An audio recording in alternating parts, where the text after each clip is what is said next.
D2DNY, Real World HVAC Simplified, and I'm going to show you guys today what to do.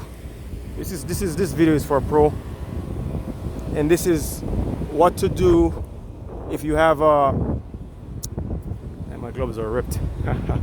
If you have a rooftop unit, a rooftop package unit, like say this one here. This one is in pretty bad shape, as you can see. It is a carrier. Some old semi-hermetic compressors in here. Semi-hermetic meaning they are not hermetically sealed. They are not fully sealed. They got gaskets and seams and everything, etc. Right, they're semi-hermetic. And there are your condensing fans. But I'm going to show you what to do today. If you got a bad fan and you got 4 fans or 4 condensing fans, or you got 2 condensing fans or 3 condensing fans in your unit, and it's a Saturday or Friday afternoon, and you know, for example, this unit here, it wouldn't matter because there's a partition in the middle. You can't see it because it's shaded out in the sun, but there's a partition in the middle right here. So, you know, this, if you got 1 fan down over here, that'll be fine. But if there was no partition, like as in these units right here,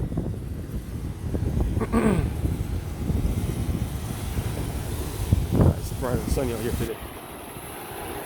As in these units right here, there's 2 fans in here.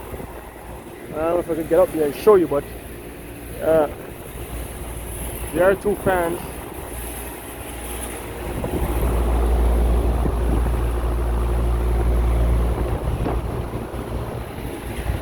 So 2 fans, if one of those fans goes out, then you're screwed. Especially if it's on a Friday afternoon, and in the supply house is about to close, and the customer is a hot summer, you know, afternoon, and the customer is yelling and screaming, and you want to be the hero. I'm going to show you exactly in this unit right here what I've done and what you should do to keep your system and your compressors online from going off on ahead. So this particular unit, I got a bad fan motor, and what you will need is just some, you know, good old garbage plastic bag, or you can use cardboard, but this does a good job, and you'll see why.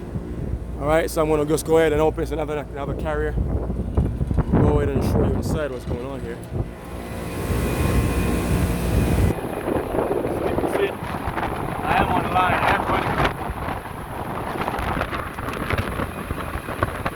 Now clearly you can see the bad fan motor. Spin in. That one is bad. And let me close it real quick because I don't want to go off on a head. But if I grab my ladder here, I'm gonna show you real quick. Up top. Yes, we got there's 4 fans, and one of them is bad. And so just need some plastic. Any garbage bag will do, or cardboard, preferably plastic, and some black electrical tape, or duct tape if you got that, or if you got some tie and wire. You know, just basically what you want to do is what you see here. All right. So you can see that's running. This is running, and this is running. They're all running and rejecting heat. And oh, this is nice and hot right here, man. I should let me grab my thermometer. I'll show you how this is. This is really hot because we got one that's down here. So if in the event you got any one motor that's not running, the motor that's not running is the least pad of resistance for the air. So while this is, as you can see right here, that how the plastic has been sucked. It's been sucked in. There's suction in it. I can't even get it up. So you can only imagine if the plastic wasn't on it, it will be just, air will be just rushing in through this entire crate, and the blade will be just turning backwards because there's no power to it, the motor is dead.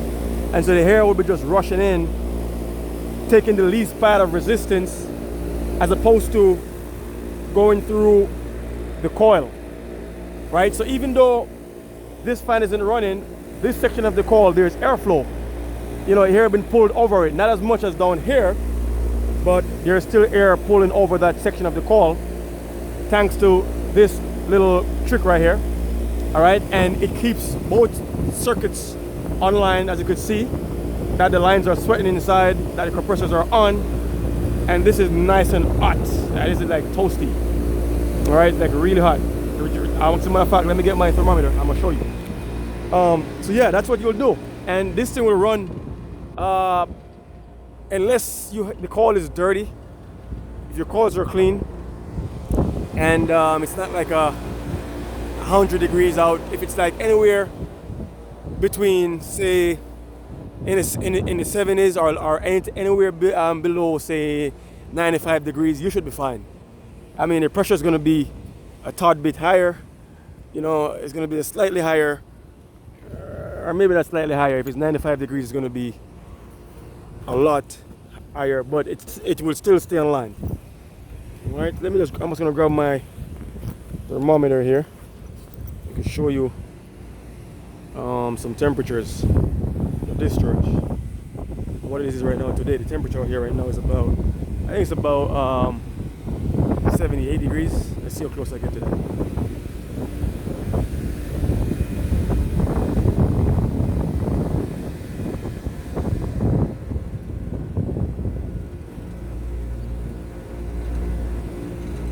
Oh, 87 degrees. Wow. Okay. All right, so let's see what we got. So we have 87 degrees, 86 degrees. Let's drop it a little bit.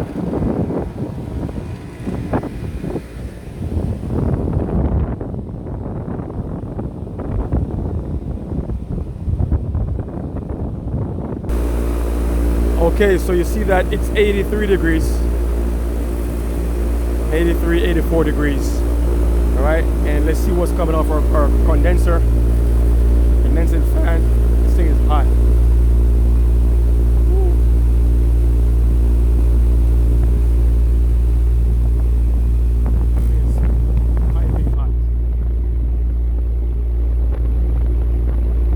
I think it's about 135, 140 degrees coming off of this right now.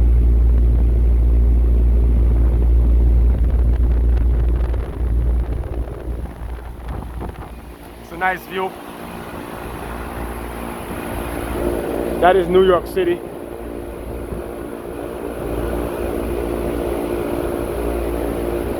I think those are the World Trade Twin Tower.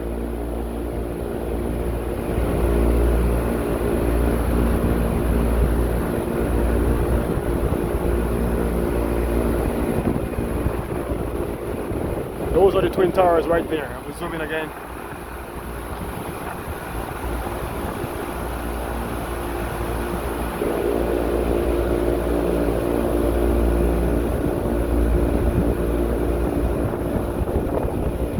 I'm in New Jersey.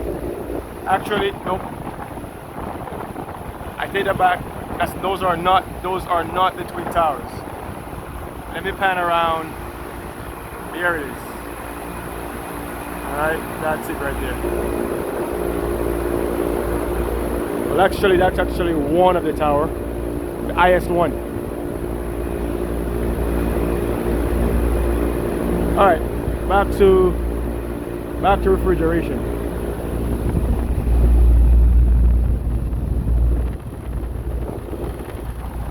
$132. All right, so it does work. If you have a situation, proof is in the pudding. Don't pull your hair out. You can be a hero for you. You can be a hero for your customer. All right. I do upload videos on a weekly basis. If you like what you see, subscribe. Give this video a thumbs up. And any one of you guys want to see any particular video you want to see, you can leave a comment in the comment section, and I'll try and make a video. I do that video. Alright, so the compressors are pumping away, sweating.